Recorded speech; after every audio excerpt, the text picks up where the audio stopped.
ঢাকার হযরত শাহজালাল আন্তর্জাতিক বিমানবন্দরের প্রথম ও দ্বিতীয় টার্মিনালের দ্বিতীয় তলার নিত্যদিনের দৃশ্য এটা। এই পথ দিয়েই কেউ চাকরি নিয়ে, কেউ আবার পড়াশোনার জন্য, আবার অনেকে স্থায়ী বসবাসের জন্য ভিনদেশে পাড়ি জমাচ্ছেন। তাদের বিদায় জানাতে এসে আবেগাপ্লুত হয়ে পড়ছেন স্বজনরা। কিন্তু এর ঠিক নিচতলায় গেলে দেখা মিলবে সম্পূর্ণ বিপরীত অবস্থা। বিদেশ ফেরত স্বজনদের ঘিরে সেখানে বসে হাসি আনন্দের মেলা। উপরে কান্না, নিচে হাসি, হযরত শাহজালাল আন্তর্জাতিক বিমানবন্দরের এক নিত্যদিনের গল্প, যেখানে প্রতি মুহূর্তে প্রিয়জনদের বিদায় আর মিলনের গল্প তৈরি করে অন্যরকম এক পরিবেশ। বিমানবন্দরের উপরের তলায় স্বজনরা চোখের জলে বিদায় জানান প্রিয়জনদের, অন্যদিকে নিচতলায় স্বজনদের অপেক্ষায় থাকে পরিবার পরিজনরা। আমার ছোট ছেলে। ভালো লাগে না, কষ্টের লিগে যাইতেছে। মা বাপের খুব কষ্ট, ও বাপ বেবাক ফালাই থিয়া যাইবা লাগছে।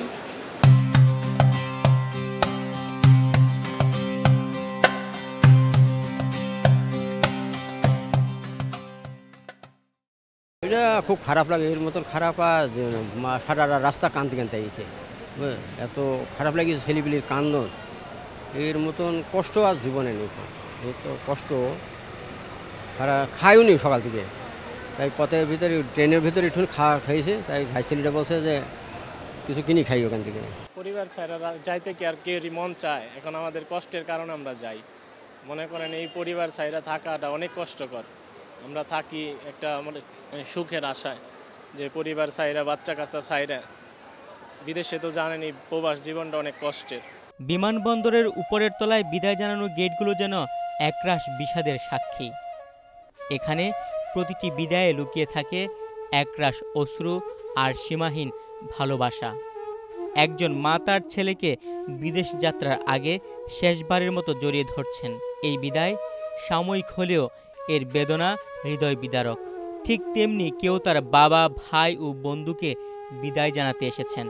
এটা তো খারাপ লাগবে, অবশ্যই খারাপ লাগে। সারাক্ষণ রাত্রে বাইরে কাজ করলো, দিন রাত্রে কিন্তু একসাথে থাকতাম, কিন্তু এখন তো আর এরা নাই।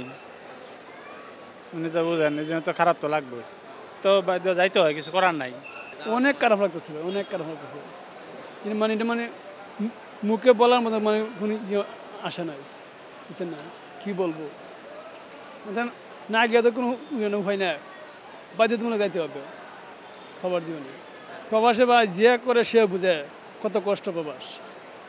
একদিন ডিউটি না করলে আছে না, 3 দিনে স্যালারি কাটে, 3 দিনে বেতন কাটে, এত কষ্ট। তারপর মানুষের তো অসুখ বিসুখ হইল, তারপরে অ্যাবসেন্ট দেয় না, ডিউটি করানো লাগে।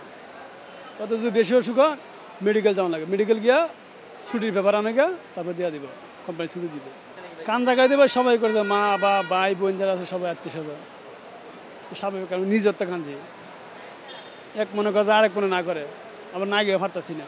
যে প্রবাসীরা বিদেশের মাটিতে হাড় ভাঙা পরিশ্রম করে টাকা পাঠিয়ে দেশের অর্থনীতির চাকাকে সচল করে, প্রতিদিন হাজারো প্রবাসী প্রিয়জন আর আত্মীয়দের অশ্রুসিক্ত আর এক বুক কষ্ট নিয়ে বিদেশের মাটিতে পাড়ি জমায়। বিমানবন্দরের উপরের তলা যেন প্রবাসীদের ও তাদের আত্মীয়দের কান্নার বিষাদ আর বুক ভরা কষ্টের জায়গা। আমি সিঙ্গাপুর থেকে আসছি। কতদিন পরে আসলেন দেশে? প্রায় 1.5 বছর। ভালোই লাগতেছে, ফ্যামিলির সাথে কথা বলতেছি, আইয়া দেখলাম, ফ্যামিলির সাথে দেখা হইলো, আইলাম, ভালোই লাগতেছে। 2 বছর পরে আইতেছে, ভালোই লাগতেছে, যে আইসি আগুই নিবার লাগি, বুঝিনি ওখানে নামছে না, ইয়া ওইসব নামবো 7টার দিকে নামবো, ইয়া কোনো পাওয়ার দিয়ে তো আগ্রসর আছি, হোকায় আছি, পাওয়ার পরে তো ওদের আরো বাড়বো, বুঝিনি, ওইটাই আর কি। বিমানবন্দরের উপরের তলায় যারা অবস্থান করেন সবাই ভাগ্য পরিবর্তন ও পরিবারের সুখের জন্য যান, তবে সবার কপালে সেটা জোটে না। চোখের জল মুছে অনেকেই ফিরে যান, কিন্তু পেছনে রেখে যান তাদের স্বপ্ন আর ভালোবাসা।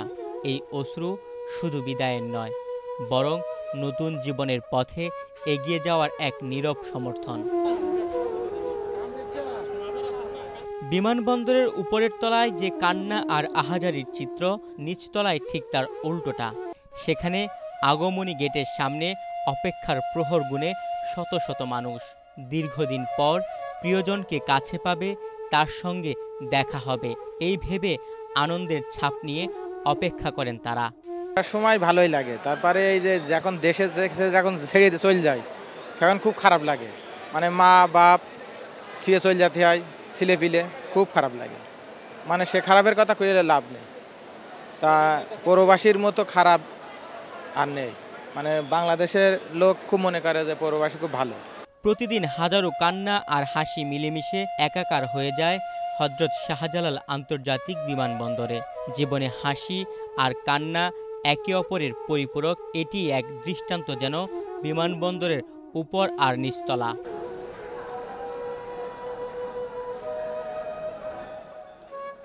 তুহিন ভুইয়া, বাংলাদেশ প্রতিদিন।